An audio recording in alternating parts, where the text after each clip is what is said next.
Halo semuanya, hari ini kelompok kami akan menjelaskan tentang chapter 5 dan 6. Di chapter 5 ini tentang Changing American Society Subcultures.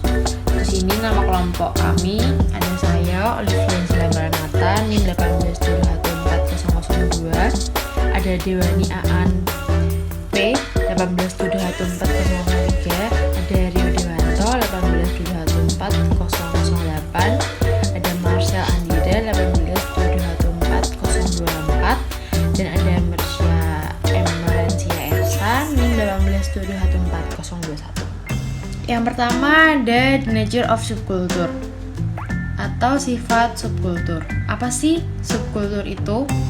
Subkultur itu adalah segmen budaya yang lebih besar yang anggotanya berbagi nilai dan pola perilaku yang berbeda.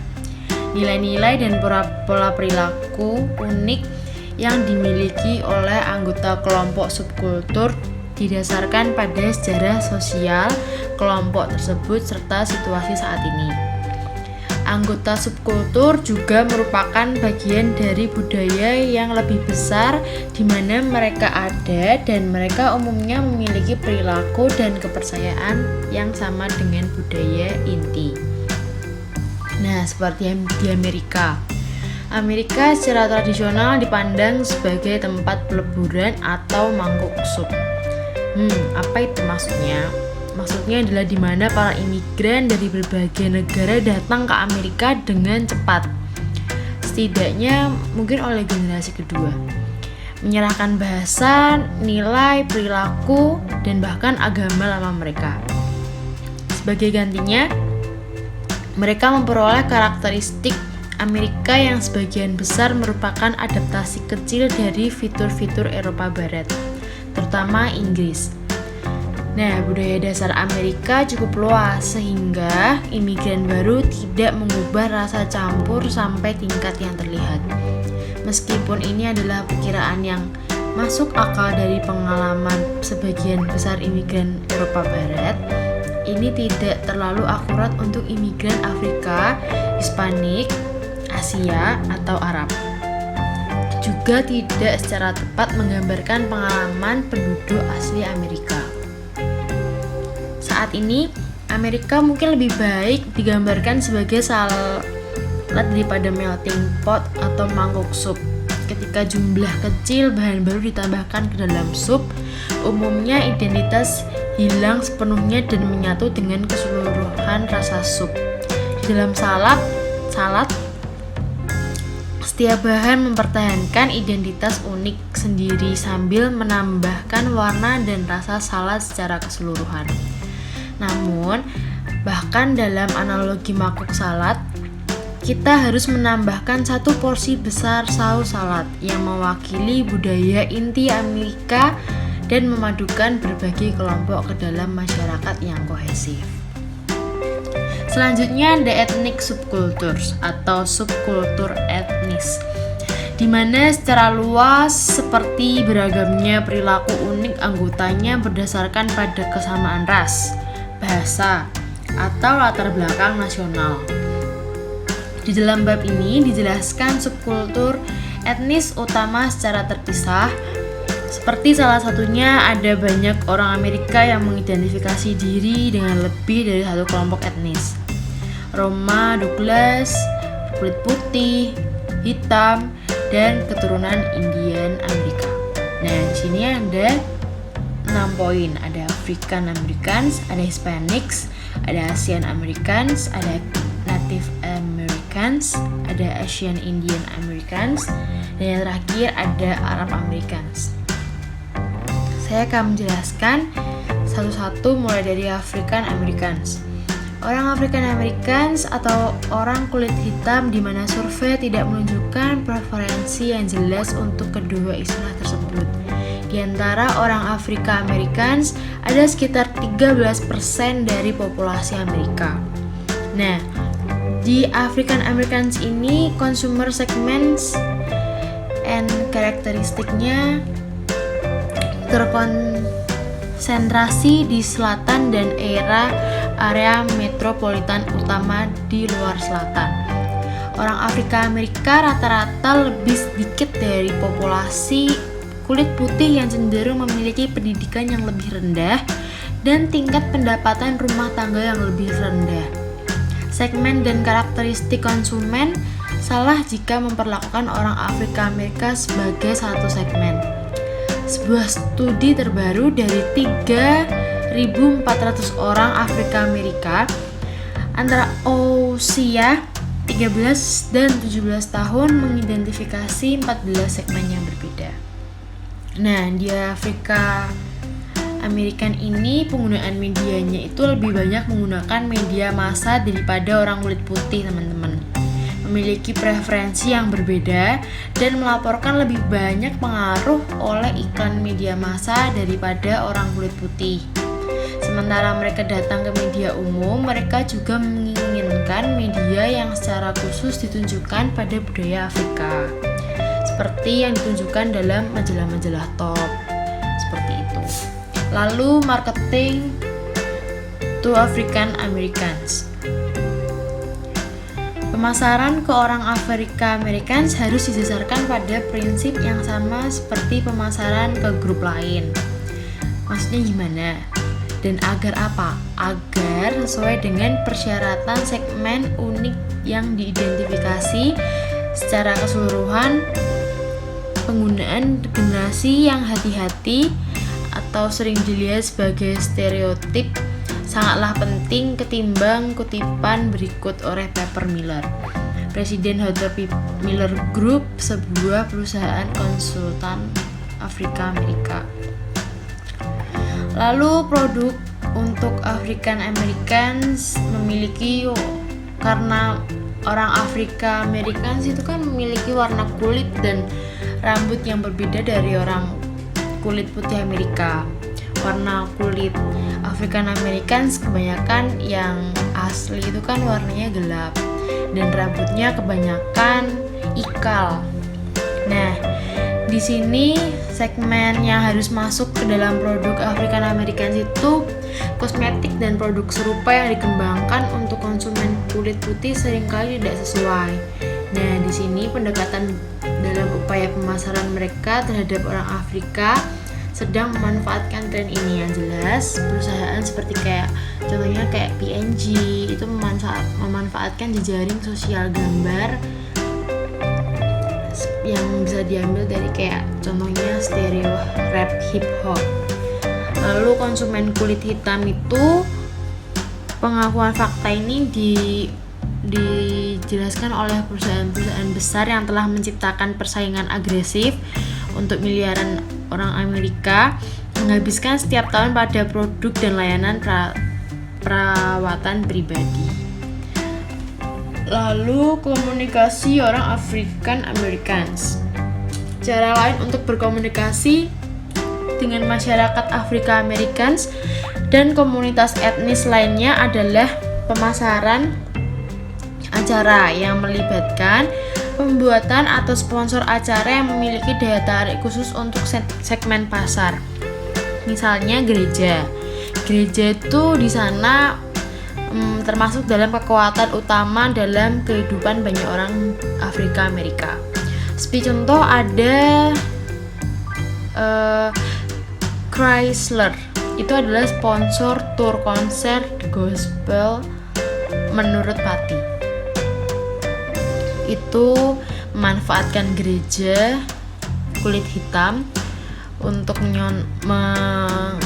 untuk acaranya mereka, dan dalam sponsor itu Chrysler menawarkan test drive sebelum setiap konser dan menyumbangkan $5 untuk Balls. Di poin kedua ada Hispanic.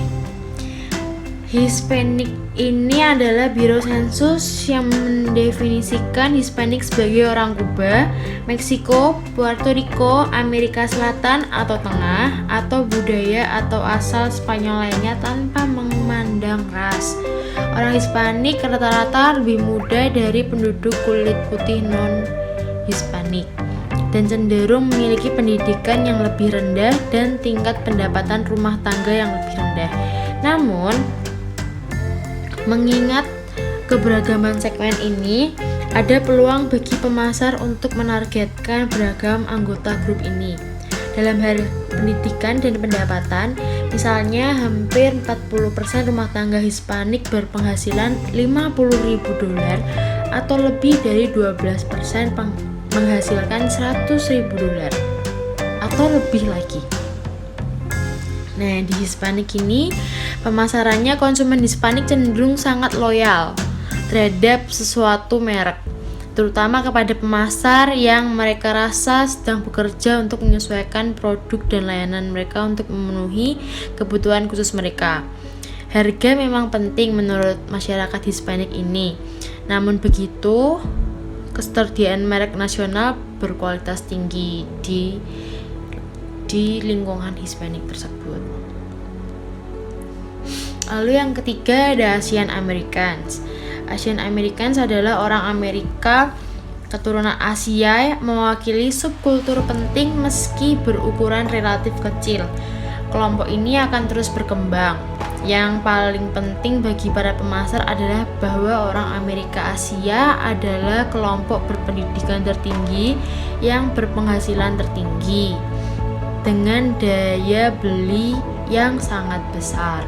Nah, daya beli orang Asia Amerika diperkirakan mencapai $713 miliar dan diperkirakan akan terus menumbuh. Nah, segmen dari karakteristik konsumen pada Asian American ini, riset segmen pasar menemukan 3 kelompok orang Asia Amerika berdasarkan demografi dan sikap mereka yang melintasi kelompok kebangsaan memasarkan ke Asia Amerika. Seperti yang telah kita lihat, ada beberapa pasar Asia Amerika, terutama berdasarkan kebangsaan konsentrasi geografis, meningkatkan efisiensi pemasaran karena bangsa yang ditargetkan dapat dijangkau melalui saluran media khusus. Lalu memasarkan ke Asia Amerika. Seperti yang telah kita lihat, ada beberapa pasar Asia Amerika terutama berdasarkan kebangsaan. Konsentrasi geografis meningkatkan efisiensi pemasaran karena bangsa yang ditargetkan dapat dijangkau melalui saluran media khusus. Contohnya di San Francisco, KTSF menawarkan program berita dan hiburan dalam bahasa untuk pemirsa Cina dan Jepang. Lalu banyak pengiklan KTSF seperti McDonald's memberikan suara untuk iklan mereka dalam bahasa Kanton. Lalu selanjutnya ada Native Americans. Native Americans ini jumlah penduduk asli Americans, maksudnya India Americans dan penduduk asli Alaska dalam istilah sensus Amerika Serikat. Nah, Native Americans ini bergantung pada pengukuran yang digunakan. Lalu Biro Sensus melaporkan 3 angka untuk penduduk asli Amerika. Yang pertama, hanya satu suku. Yang kedua, satu suku saja dalam kombinasi dengan lain suku. Dan yang ketiga adalah nomor 2 plus dalam kombinasi dengan ras lain. Nah, definisi pertama menghasilkan perkiraan 2,8 juta penduduk asli Amerika. Totalnya melonjak menjadi 4,1 ketika definisi ketiga digunakan. Nah, hampir setengahnya tinggi di barat dan 30% tinggal di selatan. Sementara banyak penduduk asli Amerika tinggal atau dekat reservasi yang lain tersebar di seluruh negeri. Selanjutnya ada Asian Indian Americans. Ada sekitar 2,5 juta orang Amerika keturunan India atau berasal dari India, di mana segmen populasi ini berkembang pesat sebagai akibat dari imigrasi teman-teman. Nah, orang Asia India Amerika terkonsentrasi di New York dan California dengan jumlah yang signifikan itu ada di New Jersey, Illinois, dan Texas juga.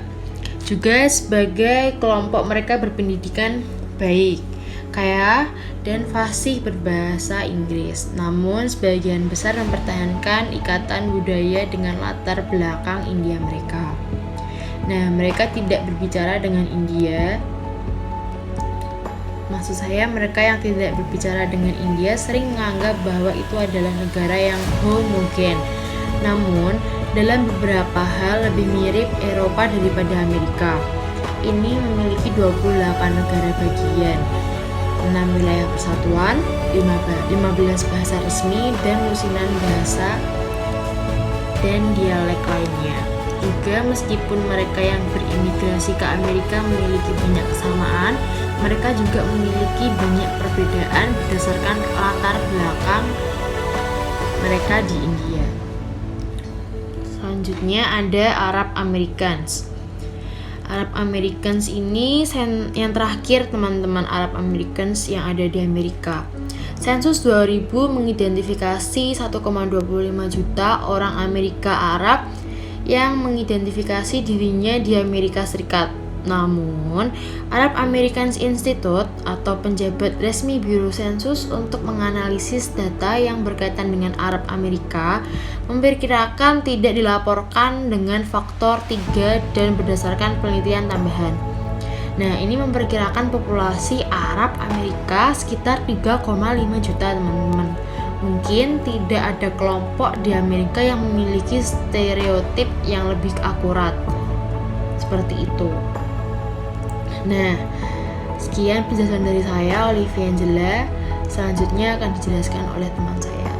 Terima kasih. Lalu di sini saya akan menjelaskan mengenai religion subkultur atau subkultur yang berdasarkan agama.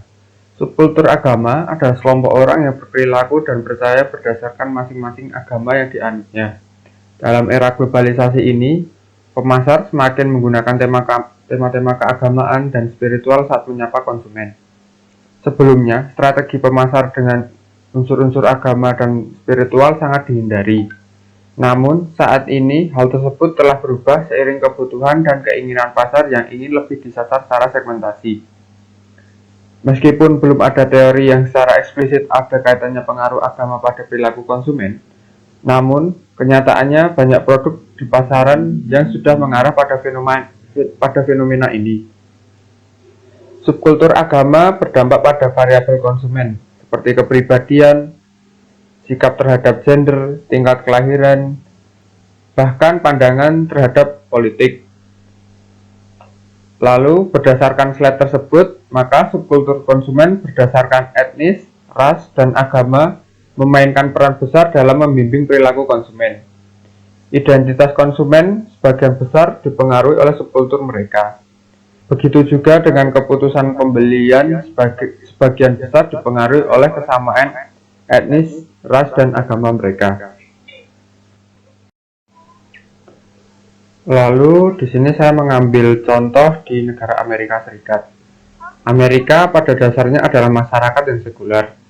Artinya, sistem pendidikan, pemerintahan, dan proses politik tidak dikendalikan oleh kelompok agama, dan kebanyakan perilaku sehari-hari orang tidak dibantu oleh pedoman agama yang ketat. Fakta bahwa budaya Amerika sebagian besar sekuler, tidak dipandang optimal oleh orang masyarakat. Banyak orang Kristen konservatif lebih menyukai masyarakat dan sistem hukum yang lebih sejalan dengan iman mereka. Jadi, agama penting untuk dan secara langsung mempengaruhi perilaku banyak orang Amerika. Lalu di Amerika, subkultur religion dibagi menjadi dua, yaitu Christian subkultur dan non-Christian subkultur. Yang pertama adalah Christian subkultur atau subkultur berdasarkan agama Kristiani. Banyak dari sistem nilai Amerika dan institusi politik dan sosial yang dihasilkan berasal dari kepercayaan Kristen dan sebagian besar Protestan. Meskipun budaya Amerika pada dasarnya adalah sekuler, banyak dari tradisi dan nilainya yang berasal dari yang pertama, Roman Catholic subkultur atau Katolik Roma. Yang kedua, Protestan subkultur atau Kristen Protestan. Yang ketiga, The Born Again Christian subkultur atau subkultur Kristen yang terlahir kembali. Subkultur Kristen yang berlaku di Amerika yang pertama adalah Roman Katolik atau Katolik Roma. Sekitar 21% orang dewasa Amerika adalah Katolik Roma. Gereja Katolik yang sangat terstruktur dan hierarkis, yang menempatkan pemimpin mereka yaitu Paus yang berada di Vatikan Roma sebagai sentral atau pemimpin mereka. Setiap individu seorang Katolik Roma biasanya terinterpretasi berdasarkan dari kisah Yesus Kristus yang tertuang dalam kitab suci, yaitu Injil.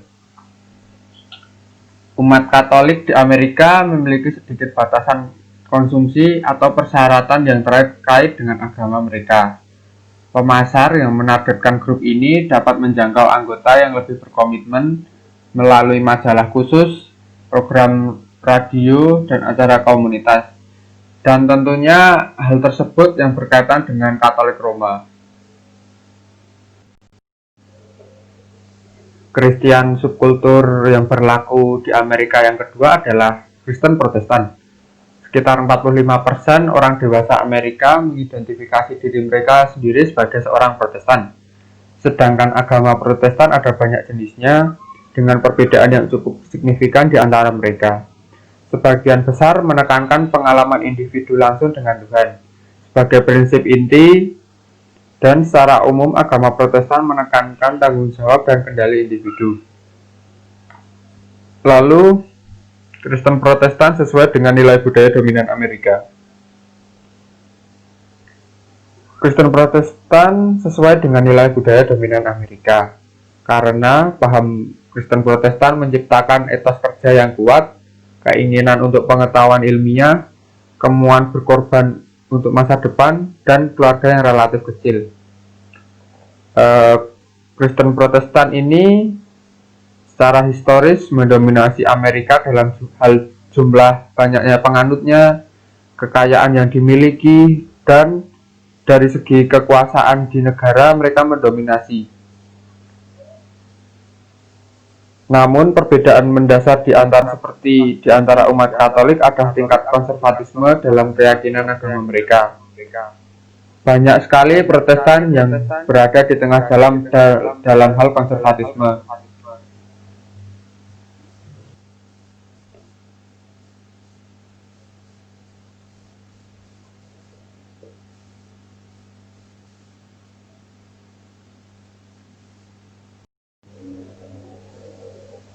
Lalu subkultur Kristen yang ketiga adalah orang Kristen yang telah dilahirkan kembali.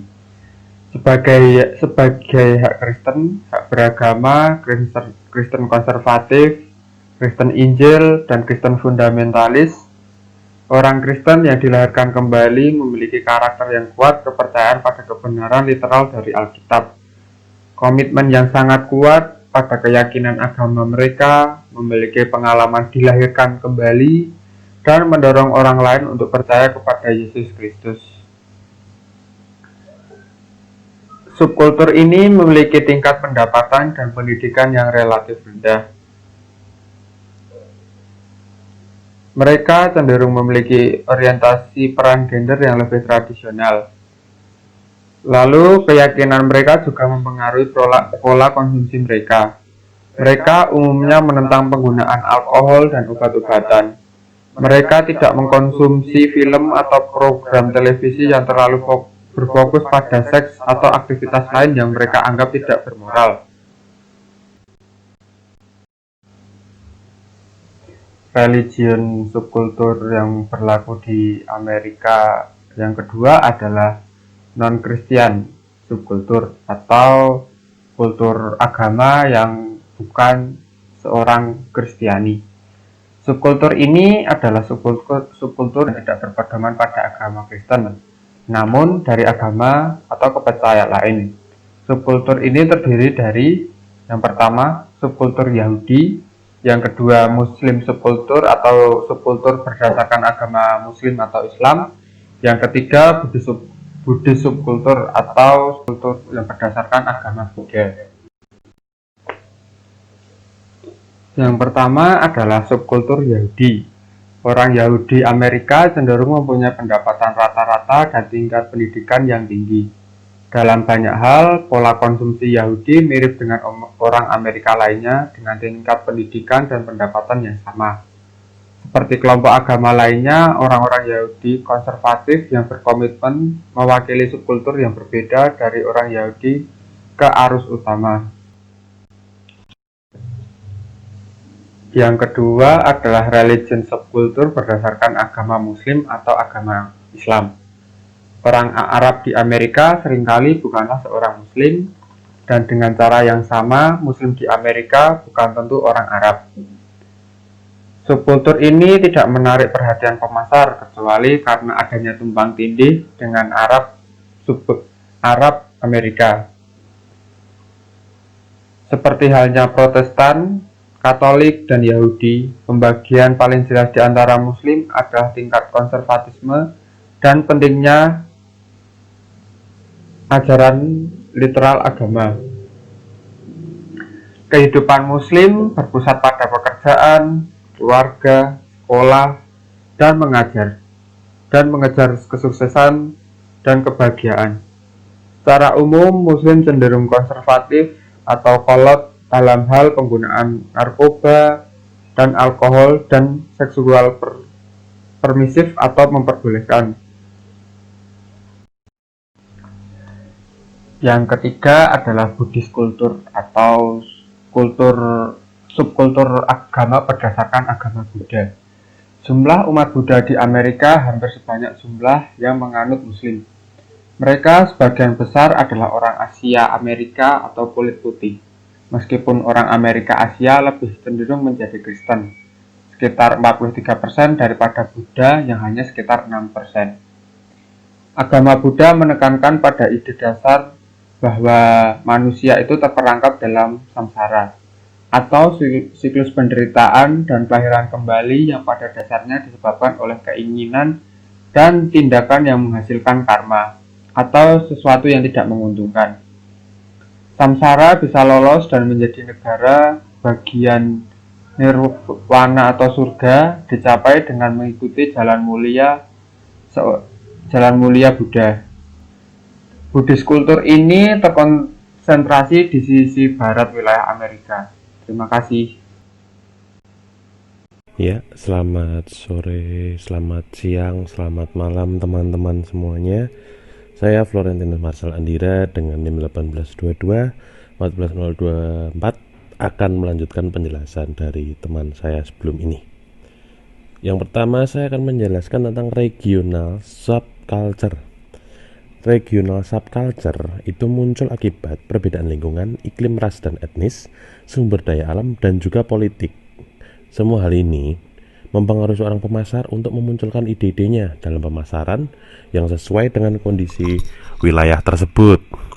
Nah, seperti contohnya di Amerika ada masyarakat Hispanic Americans yang terdiri dari Meksikan, Puerto Rican, dan Kuban.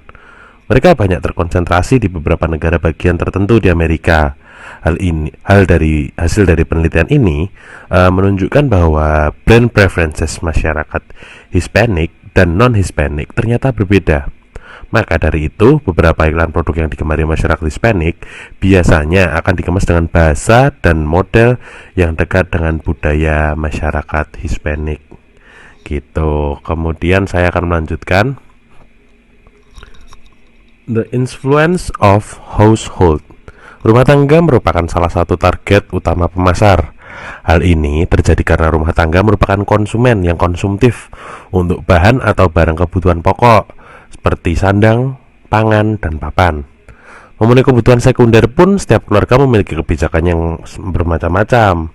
Itu contohnya ketika seorang ayah mempertimbangkan akan membelikan anaknya mainan atau lebih memilih untuk membeli bahan pangan.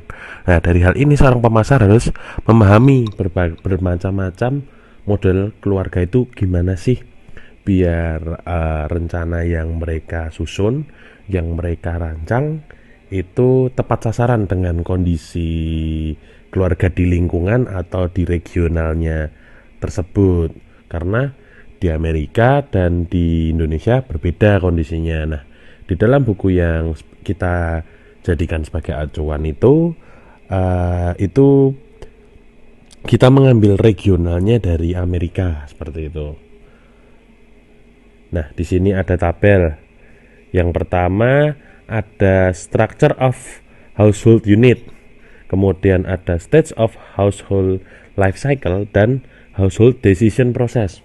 Inilah 3 tahap awal untuk seorang marketing itu membuat strategi nih. Nah, kita harus tahu 3 awal itu apa. Structure of household unit, gimana tatanan rumah tangganya, kemudian bagaimana kelangsungan hidup keluarga itu kayak tingkatannya, kemudian bagaimana seorang keluarga di wilayah tersebut itu untuk mempertimbangkan atau prosesnya seperti itu. Kemudian household purchase dan consumption behavior, yaitu pembelian rumah tangga, maksudnya adalah pembelian rumah tangga. Jadi rumah tangga itu model pembeliannya seperti apa, apakah keluarga yang impulsif atau seperti apa, seperti itu. Kemudian consumption behavior itu adalah kebiasaan keluarga dalam mengkonsumsi barang. Misal keluarga A, B, C, D sampai Z misal, itu lebih gemar memakan nasi. Kemudian keluarga ada 3 keluarga lain di lingkungan itu yang hanya gemar memakan gandum. Nah, itu kan merupakan behavior, kebiasaan, atau apa ya istilahnya behavior itu. Behavior adalah sikap orang tersebut untuk mengambil keputusan tuh gimana, karena kan memiliki kesukaan yang berbeda tuh. Orang tadi 3 keluarga ini doang yang suka makan gandum seperti itu misal contohnya. Nah, kemudian marketing strategi nih, tujuan akhirnya adalah marketing strategi. Itu memiliki tujuan, jadi kayak marketing strategi ini disusun dilihat dari 3 hal tadi awal, yaitu structure of household unit, stage of household life cycle, dan household decision process. Kemudian sang marketing akan merancang tuh apa ya strategi yang cocok seperti itu gitu. Kemudian akan saya lanjutkan lagi. Type of household atau tipe rumah tangga. Yang pertama ada rumah tangga keluarga, yaitu keluarga yang memiliki 2 anggota keluarga seperti suami dan istri yang secara terikat sah oleh hukum, dan keluarga tersebut bisa tinggal berpindah-pindah. Misal keluarga ini bisa tinggal di apartemen atau ngontrak seperti itu. Kemudian rumah tangga non keluarga adalah dimana kita sebagai individu tinggal di rumah atau tempat tinggal kita seorang diri dan belum memiliki keluarga. Jadi seperti misal kita di umur kita misal nanti 25 tahun nih, kita tinggal di Jakarta di kos-kosan, kita kan hidup sendiri tuh. Nah, itu rumah tangga non keluarga karena kita juga memiliki kebutuhan rumah tangga itu tadi, seperti kita membeli bahan pangan sendiri secara mandiri seperti itu. Kemudian ada yang ketiga, rumah tangga tradisional. Itu adalah rumah tangga di mana suami istri tinggal secara bersama dan memiliki anak baik kandung maupun adopsi, di mana keluarga ini berasal dari orang yang sama-sama belum pernah menikah. Ya, jadi di Amerika ini kasus perceraian sangat tinggi nih. Jadi makanya dibedakan ini menjadi rumah tangga tradisional ini. Nah, di rumah tangga tradisional ini di masa sekarang ini tuh mengalami penurunan karena banyak keluarga yang divorce seperti itu.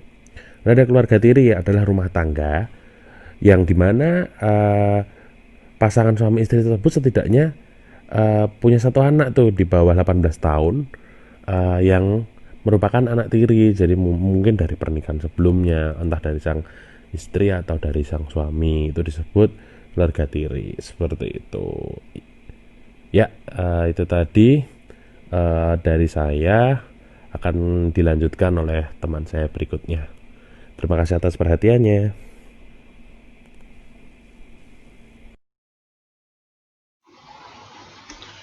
Saya Merencia Ersa, NIM 182214021. Pada kesempatan kali ini, saya akan menjelaskan mengenai stage of the household life cycles. Pandangan tradisional HLC Amerika cukup sederhana. Orang-orang menikah pada awal usia 20-an, memiliki anak, dan anak-anak tersebut tumbuh dewasa, kemudian para orang tua pensiun dan meninggal. Asumsi yang mendasari pendekatan HLC adalah bahwa sebagian besar keluarga melewati perkembangan tahap yang teratur, masing-masing dengan karakteristik, situasi keuangan, dan pola pembeliannya sendiri. Namun, seperti dijelaskan sebelumnya, rumah tangga Amerika mengikuti siklus yang jauh lebih kompleks dan bervariasi saat ini. Oleh karena itu, peneliti mengembangkan beberapa model siklus hidup rumah tangga atau PPRS yang semuanya didasarkan pada umur dan status perkawinan anggota rumah tangga dewasa serta keberadaan dan umur anak. Dari tabel 6 strip 2 ini kita mengetahui perkembangan siklus hidup rumah tangga Amerika yang didasarkan pada status perkawinan dan keberadaan anak. Yang pertama itu ada younger, middle, and older. Tahapan siklus hidup rumah tangga yang pertama itu ada younger. Younger itu dibagi menjadi 4 tahap. Ada single 1, young married, no children, fullness 1, young married with children, dan single parent 1. Single 1 merupakan kelompok anak muda yang terdiri dari usia 18 hingga 34 tahun. Atau individu yang belum menikah, mereka yang tinggal bersama orang tua cenderung berusia lebih muda dengan 75% di bawah 25 tahun. Banyak di antara mereka yang masih bersekolah atau baru saja lulus dari sekolah menengah atau perguruan tinggi dan memulai karir kerja mereka. Meskipun orang-orang dalam kelompok ini memiliki pendapatan relatif yang lebih rendah, mereka juga tetap memiliki sedikit biaya tetap. Mereka menjalani kehidupan sosial yang aktif. Mereka pergi ke bar, nonton film, nonton konser, dan membeli peralatan olahraga, pakaian, dan barang perawatan pribadi. Meskipun beberapa anak muda lebih memilih tinggal bersama orang lain, baik itu temannya, pasangannya, ataupun sahabatnya. Para anak muda yang lebih tua dengan 70% berusia di atas 25 tahun, secara umum pendapatan mereka lebih tinggi dibandingkan dengan anak muda yang tinggal bersama orang tuanya. Tetapi, anak muda yang tinggal sendiri ini mempunyai pengeluaran yang lebih tinggi karena mereka harus membayar biaya sewa rumah. Yang kedua itu ada yang married, no children. Keputusan untuk menikah atau hidup bersama membawa babak baru dalam siklus kehidupan rumah tangga. Perkawinan jauh lebih mungkin terjadi pada kelompok usia 25 hingga 34 tahun sebesar 50% dibandingkan kelompok di bawah 25 tahun sebesar 14%. Gaya hidup dua anak muda sangat berubah sewaktu mereka mengembangkan gaya hidup bersama. Keputusan bersama dan peran bersama dalam tanggung jawab rumah tangga dalam banyak hal. Contohnya, ada tabungan, membeli perabotan rumah tangga, peralatan rumah tangga, dan lainnya. Seperti pada tahap single 1, waktu yang dihabiskan oleh pasangan muda dalam tahap HLC ini telah berkembang karena pasangan menunda memiliki anak atau memilih untuk tidak pernah memiliki anak. Sebagian besar rumah tangga dalam kelompok ini memiliki pendapatan ganda dan relatif lebih makmur. Yang ketiga itu ada fullness 1, young married with children. Penambahan anak pertama dalam satu keluarga menciptakan banyak perubahan gaya hidup dan konsumsi. Secara alami, pembelian baru di bidang pakaian bayi, furniture makanan, dan produk perawatan kesehatan terjadi pada tahap ini. Yang terakhir ada single parent 1. Kelahiran atau adopsi oleh para individu semakin meningkat. Sekitar 40% anak lahir dari ibu yang tidak memiliki suami atau tidak menikah. Anggota yang lebih muda pada kelompok ini, terutama yang belum pernah menikah, cenderung memiliki pendidikan yang terbatas dan penghasilan yang sangat rendah. Orang-orang ini sering menjadi anggota salah satu kelas sosial yang lebih rendah. Sedangkan anggota yang lebih tua dari segmen ini dan anggota yang bercerai yang menerima dukungan dari mantan pasangan mereka lebih baik secara finansial. Tapi sebagian besar masih berada di bawah tekanan yang signifikan karena membesarkan anak-anak mereka tanpa dukungan pasangan yang hadir secara fisik. Situasi single parent 1 ini menciptakan banyak kebutuhan unik di bidang penitipan anak, makanan yang mudah disiapkan, dan tempat rekreasi yang dekat.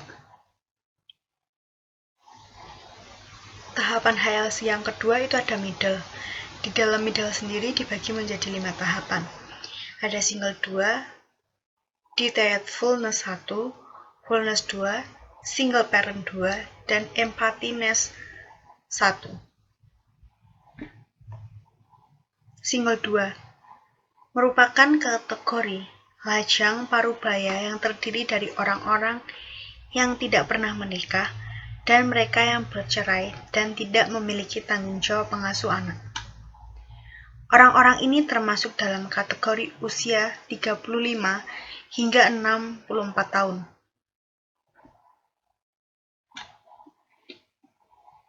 Para lajang parubaya sering hidup sendiri.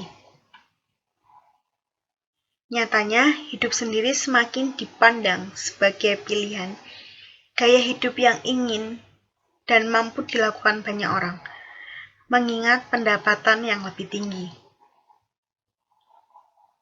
Lajang parubaya yang tinggal sendiri mewakili sekitar 15 juta rumah tangga, yang merupakan 47% dari semua rumah tangga. Para lajang parubaya memiliki pendapatan yang lebih tinggi daripada single 1. Namun, semua lajang yang hidup sendiri menderita karena kurangnya skala ekonomi, artinya pasangan atau keluarga hanya membutuhkan satu mesin cuci piring, pengering pakaian, dan lain sebagainya untuk semua orang dalam rumah tangga. Tetapi, rumah tangga tunggal membutuhkan mengeluarkan lebih banyak uang karena mereka tidak bisa berbagi. Jadi contohnya kayak makanan yang ukurannya mahal harusnya bisa dibagi 2. Mereka harus membelinya sendiri. Kebutuhan para lajang parubaya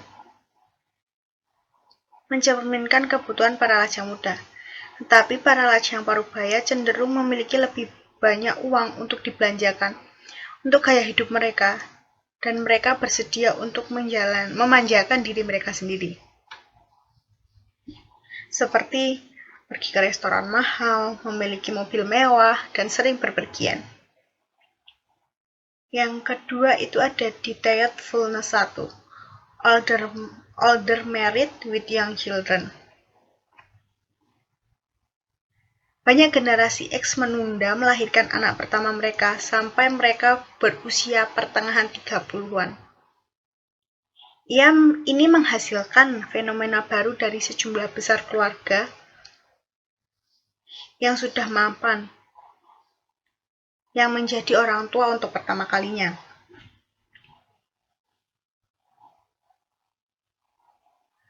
Perbedaan antara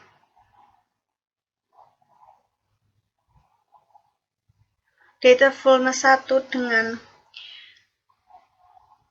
young married adalah pendapatan. Pendapatan mereka itu cenderung lebih besar dibandingkan dengan orang tua baru yang lebih muda. Mereka memiliki aliran pendapatan lebih lama dan dapat demikian memperoleh lebih banyak modal dan harta benda. Mereka menghabiskan banyak uang untuk perawatan anak, pembayaran hipotek, perawatan rumah, perawatan halaman, dan perawatan rumah tangga. Selain itu, mereka hanya menginginkan yang terbaik untuk anak-anak mereka dan bersedia serta mampu menjalankannya untuk mereka. Yang ketiga itu ada fullness 2. Perbedaan utama antara fullness 1 dengan fullness 2 adalah usia anak-anak. Anak-anak pada fullness 2 umumnya berusia di atas 6 tahun dan menjadi lebih mandiri.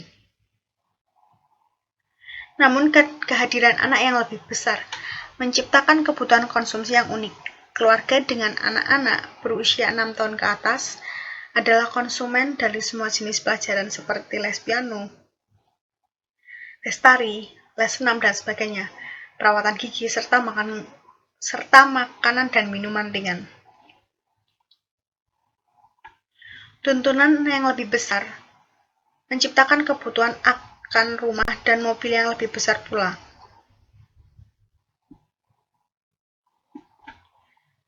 Yang keempat itu ada single parent 2, single with children at home. Individu lajang dalam kelompok usia 35 hingga 64 tahun yang memiliki anak seringkali menghadapi tekanan keuangan yang serius. Tuntunan yang sama diajukan pada pasangan suami istri parubaya yang memiliki anak juga ada dalam kehidupan lajang para parubaya yang memiliki anak. Namun, orang tua tunggal seringkali kekurangan sebagian atau semua dukungan finansial, emosional, dan waktu yang umumnya disediakan oleh kehadiran pasangan. Penting untuk dicatat bahwa menjadi orang tua tunggal semakin dipandang sebagai pilihan gaya hidup bagi wanita yang lebih tua, lebih aman secara finansial, yang mungkin atau mungkin tidak berencana untuk menikah di masa depan.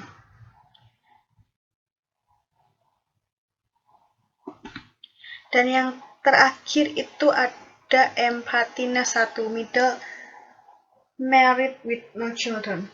Perubahan gaya hidup pada tahun 1980-an dan 1990-an mempengaruhi banyak pasangan muda untuk tidak memiliki anak.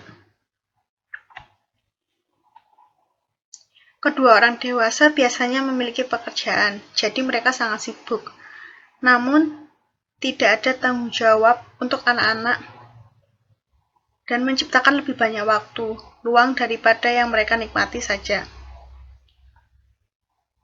Mereka juga punya uang yang cukup banyak untuk dibelanjakan, seperti pergi ke tempat-tempat mahal, liburan mahal, memiliki rumah kedua, mobil mewah, dan sebagainya. Mereka adalah pasar utama terhadap layanan keuangan.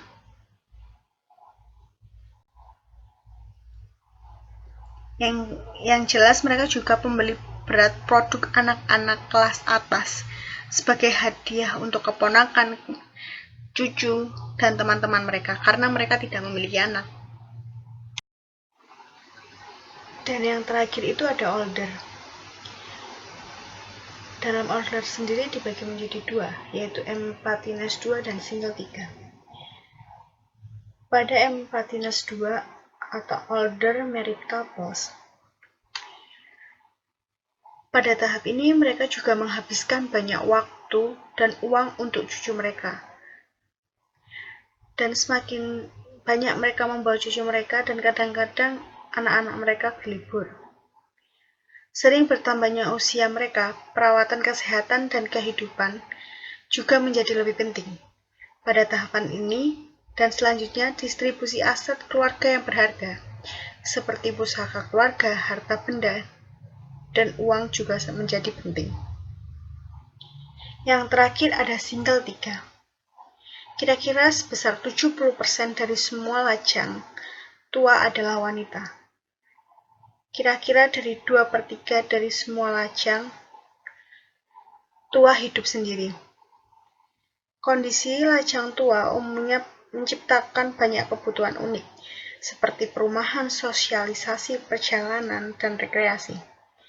Banyak perusahaan keuangan telah menyiapkan program khusus untuk bekerja dengan orang-orang ini. Mereka sering mengalami kematian pasangan dan sekarang mengambil banyak tanggung jawab keuangan yang pernah ditangani oleh orang lain. Selanjutnya ada marketing strategy based on the household life cycles.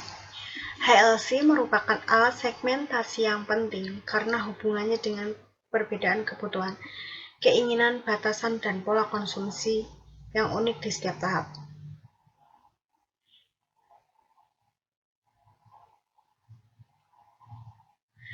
Yang membedakannya itu berupa faktor pendidikan dan pendapatan. Dari faktor-faktor tersebut, dari tahap-tahapan tersebut, seorang marketer dapat menentukan segmentasi pasar yang tepat sehingga dapat meningkatkan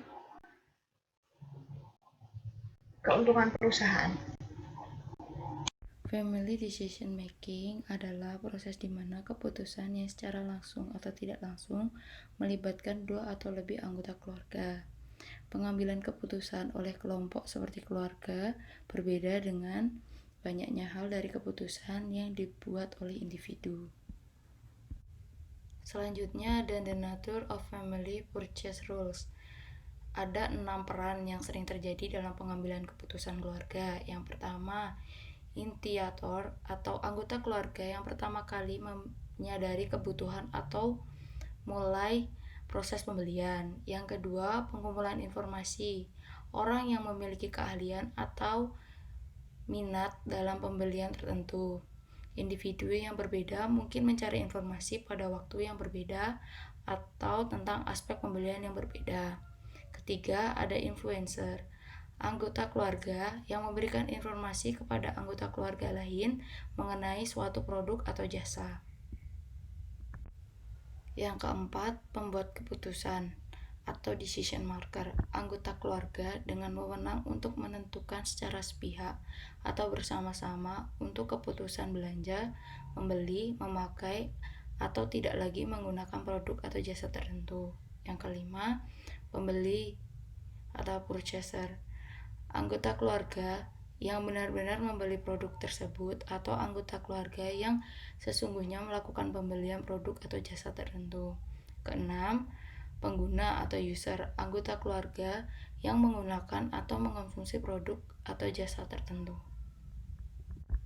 Selanjutnya ada determinants of family purchase rules atau penentu peran pembelian keluarga. Anggota keluarga berinteraksi dalam keputusan pembelian sangat bergantung pada 1. Budaya dan subkultur di mana keluarga itu berbeda. 2. Spesialisasi peran dari anggota keluarga yang berbeda. 3. Tingkat keterlibatan yang dimiliki masing-masing dalam bidang produk yang menjadi perhatian.